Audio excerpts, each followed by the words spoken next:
The next logical question is, if internal representation and psychology work together to create the state from which behaviors spring, what determines the specific kind of behavior we produce when we are in that state? One person in a state of love will hug you, while another will just tell you she loves you. The answer is, when we go into a state, our brain then access possible behavior choices.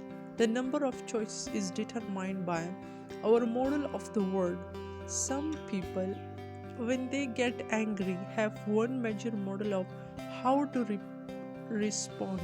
So they may lash out, as they learn to do by watching their parent, or maybe they just tried something and it seems to get them what they wanted, so that became a stored memory of how to respond in the future.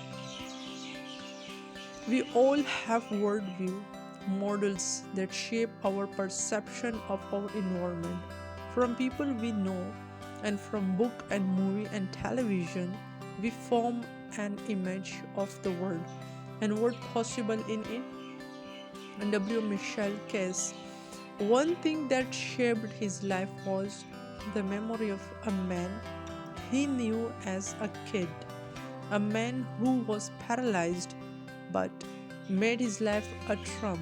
So Michel had a model that helped him represent his situation as something that is nowhere prevented him from being utterly successful.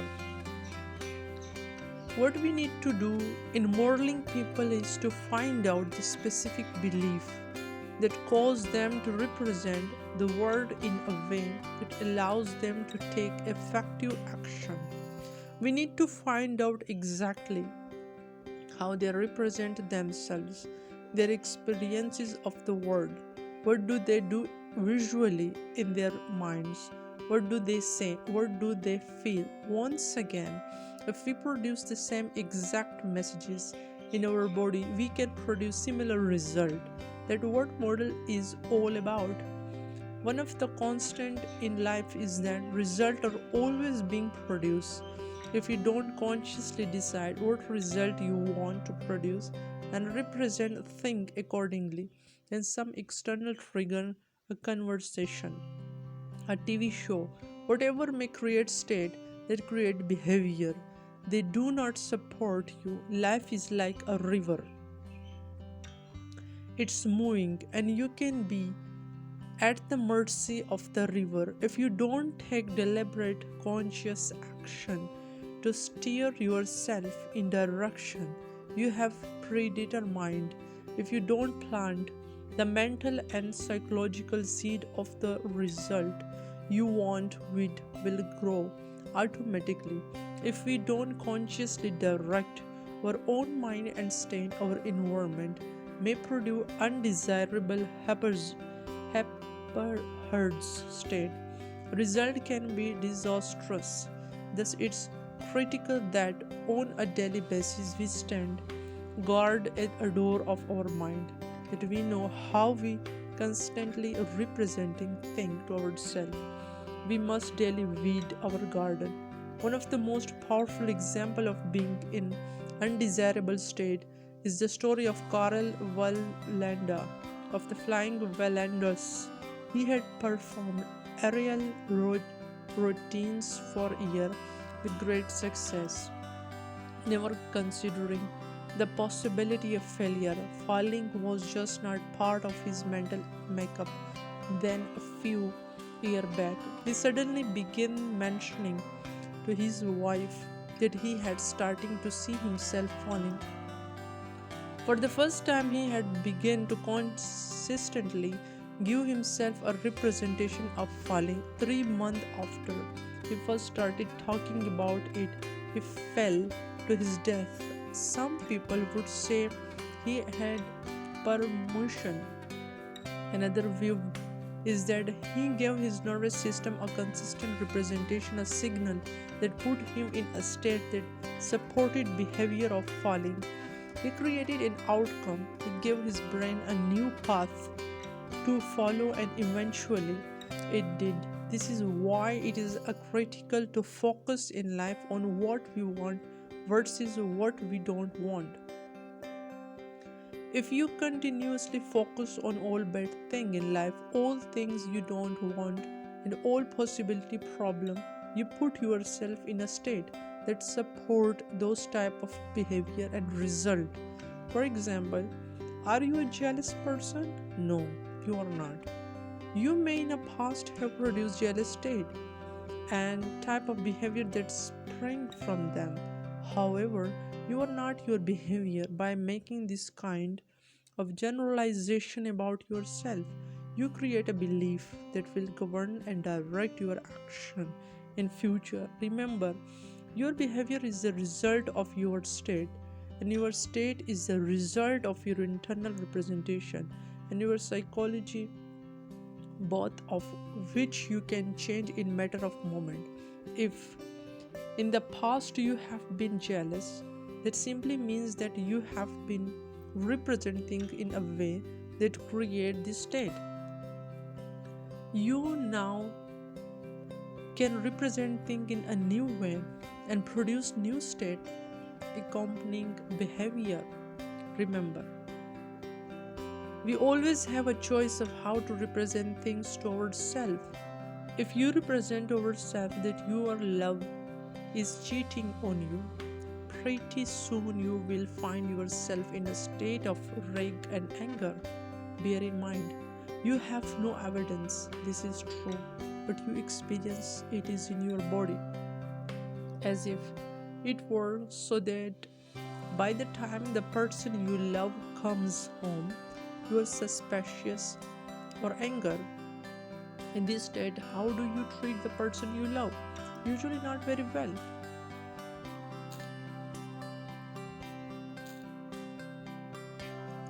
You may abuse or attack him or her verbally, or just feel bad inside and create some other reality's behavior later on. Remember, the person you love may not have done anything, but the kind of behavior that you produce out of such a state will probably make him or want to be with someone else. If you are jealous, you create that state. You can change your picture of negativity to imagine of your loved one working hard to get home.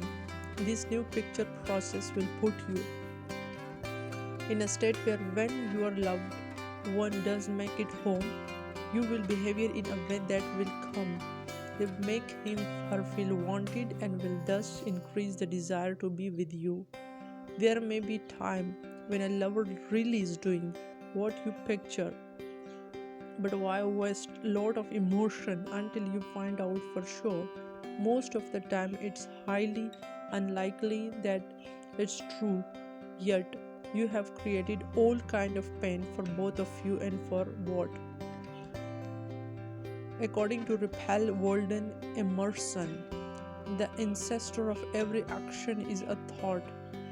If we take control of our own communication with ourselves and produce visual, auditory, and kinesthetic signal of what we do want, our outstanding positive result can be constantly produced, even in situations where the odds for success seems limited or non-existent.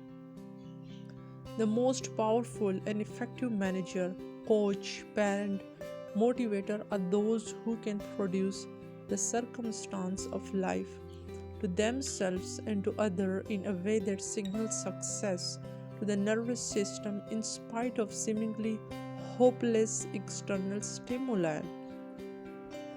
They keep themselves and others in a state of total resourcefulness so that they can continue to take action until they succeed. You have probably heard about Mel Fisher.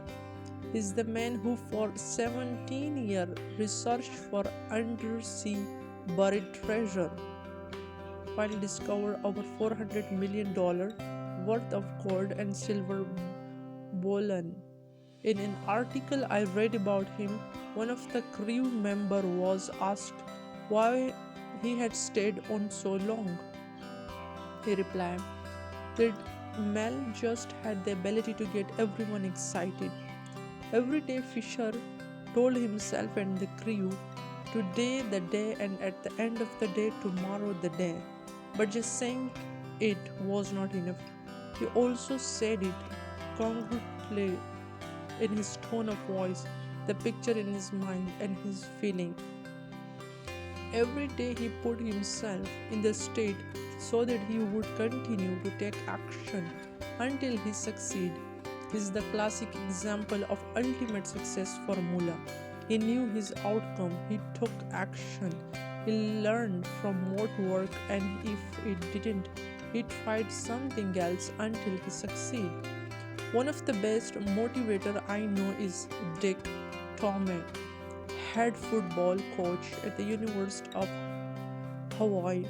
He truly understands how people internal representation affect their performance. Once in a game against the University of Wyoming, his team was being pushed all over the field. At halftime, the score was 22-0 and his team didn't look as though it belonged. On the same field was Wyoming. You can imagine what kind of state Tommy players were in when they dropped into a locker room at halftime. He took one look at their bowed head and sunken expression and realized that unless he changed their state, they didn't have a prayer in the second half. For the psychology they were in, they would be catch in a loop of feeling like failure, and out of that state, they would not have the resources to succeed.